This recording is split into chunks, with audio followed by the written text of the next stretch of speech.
বিসমিল্লাহির রহমানির রহিম। আসসালামু আলাইকুম বন্ধুরা, সবাইকে সিস্টার্স কিচেনে স্বাগতম। আবার একটি নতুন রেসিপি নিয়ে আপনাদের মাঝে চলে এসেছি। আজকে আপনাদের রান্না করে দেখাবো Korean hot and spicy beef ramen. তো দেখতে থাকুন। প্রথমে একটি পাত্র নিয়ে নিয়েছি, ইনস্ট্যান্ট নুডলসগুলো দিয়ে দিব। পরিমাণ মতন পানি দিয়ে নুডলসগুলো সিদ্ধ করতে বসিয়ে দিব। পরিমাণ মতন সয়া সস দিয়ে দিব, পরিমাণ মতন টমেটো কেচাপ দিয়ে দিব, নুডলসের মশলাগুলো দিয়ে দিব, স্বাদ মতো লবণ দিয়ে দিব। নুডলস গুলো কিন্তু বলক চলে এসেছে।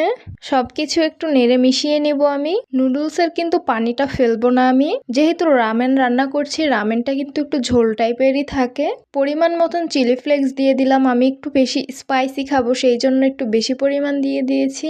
ঝোলটা যখন ঘন হয়ে যাবে তখনই আমি নামিয়ে নিব চুলা থেকে। রামেনটা আমি সুন্দর করে ডেকোরেশন করে নিয়েছি, পরিবেশন করে নিলাম Korean hot and spicy beef ramen. দেখতে খুবই লোভনীয় লাগছে, খেতে কিন্তু খুবই স্পাইসি হয়েছে। যারা স্পাইসি লাভার তারা কিন্তু এভাবে কোরিয়ান রামেনটা তৈরি করে নিতে পারেন। এইখানে আমি ডিম পোস্ট, চিংড়ি আর বিফটা ভেজে নিয়েছিলাম। যারা যারা রামেন খেতে পছন্দ করেন তারা অবশ্যই এভাবে একদিন বাসায় ট্রাই করবেন। এটা খেতে অনেক বেশি লোভনীয় ছিল।